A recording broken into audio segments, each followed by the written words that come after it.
Slick back. No, no, slick back. That's what I said. Slick back. No, nigga, I'm a pimp named Slick back. Pimp named Slick back. Pimp named, pimp named, pimp named Slick back. Nigga, are you deaf? I'm a pimp named Slick.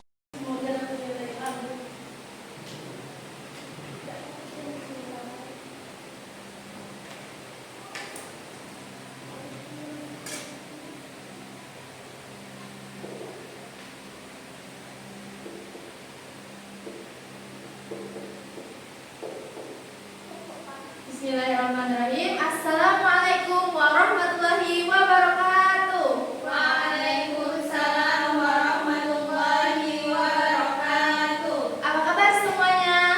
Alhamdulillah, luar biasa. Allahu Akbar. Sebelum kita memulai pembelajaran, sebaiknya kita berdoa terlebih dahulu ya. 1, 2, 3.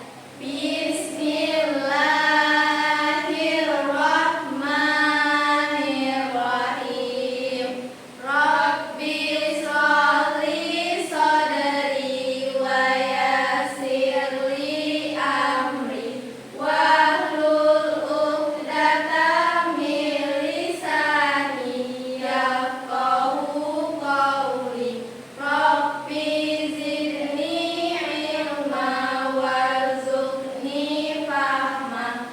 Amin. Semuanya hadir semua ya di sini? Hadir, Bu. Baiklah. Di sini saya akan membahas tentang fikih toharoh.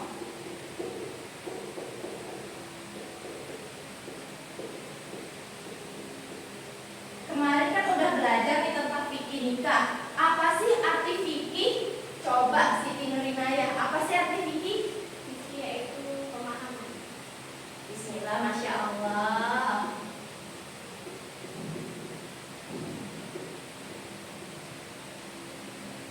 Nah, toharo yang berasal dari kata toharo ya.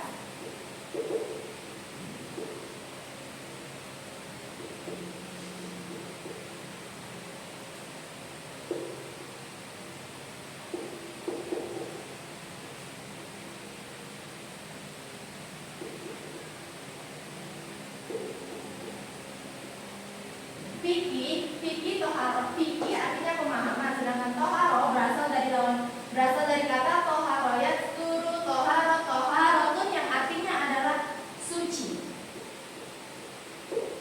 Suci lawan kata dari kotor. Menurut hakikatnya, bersuci adalah membersihkan diri dengan air, sedangkan menurut hukum, suci adalah membersihkan diri dengan tanah selayaknya dengan tayamum. Nah, hukum bersuci ini adalah wajib seperti dalam surat Al-Baqarah ayat 222 yang berbunyi Bismillahirrahmanirrahim. Innallaha yuhibbut tawwabina wa yuhibbul mutatahhirin. Yang artinya sesungguhnya Allah menyukai orang-orang yang bertaubat dan menyukai orang-orang yang bersuci. Jadi hukum fikih toharo ini adalah wajib. Jadi kalian wajib membersihkan diri dari hadas maupun najis. Nah, bersuci ini ada banyak macamnya, seperti membersihkan diri dari najis, membersihkan diri seperti mandi. Kalian harus mandi biar bisa suci, berwudu, tayamum. Jadi banyak macamnya di toharo nih. Dan toharo ini menggunakan alat seperti air. Nah, seperti air apa saja sih? Kalian tuh tahu nggak sih air apa saja? Ada air laut, air sungai, air sumur, ada air salju, air embun. Kalian bisa menggunakan air itu. Banyak macamnya air itu di muka bumi ini. Terus ada pembagian airnya nih, seperti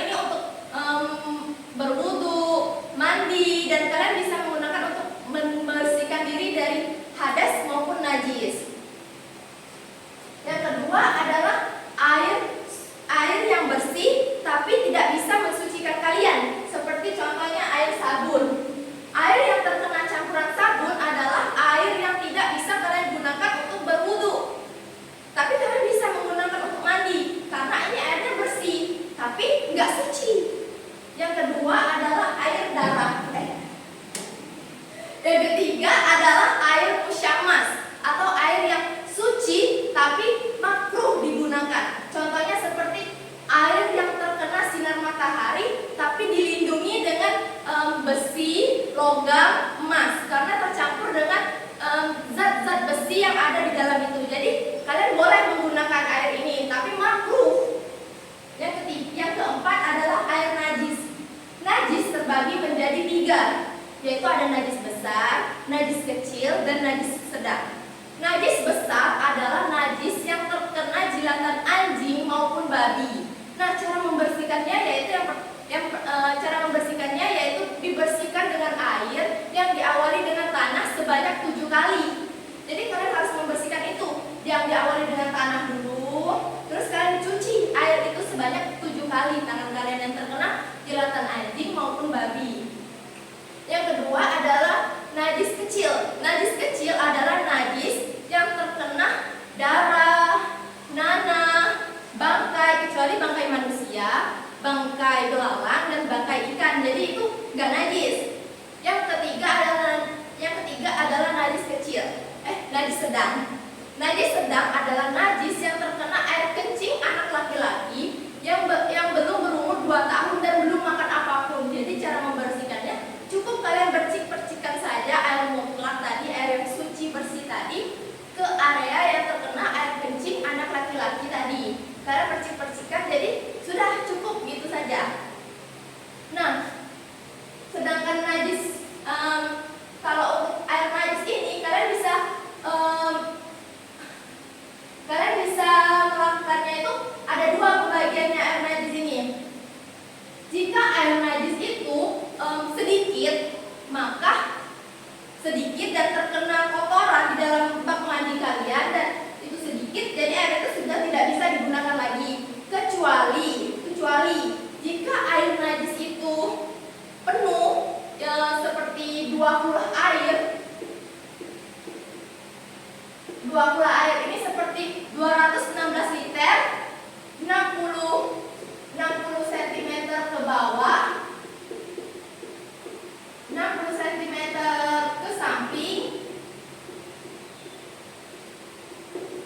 dan 60 cm ke atas. Jadi kalau airnya 60 cm, 60 cm, 60 cm untuk bak mandi kalian, ini bisa kalian gunakan. Tapi kalian harus melihat air itu apakah berubah warna, rasa, maupun baunya. Jadi kalian bisa menggunakan air itu jika tidak ada hal-hal tersebut. Mungkin ada yang bisa kalian tanyakan? Sepertinya sudah paham semua. Ibu akan bertanya ya. Untuk saudari Maira, tadi kan udah dijelasin nih macam-macam najis, ada najis besar, najis kecil, dan najis sedang. Untuk najis besar itu gimana sih cara membersihkannya? Dibersihkan dengan air sebanyak 7 kali yang sebelumnya diawali dengan tanah. Masya Allah.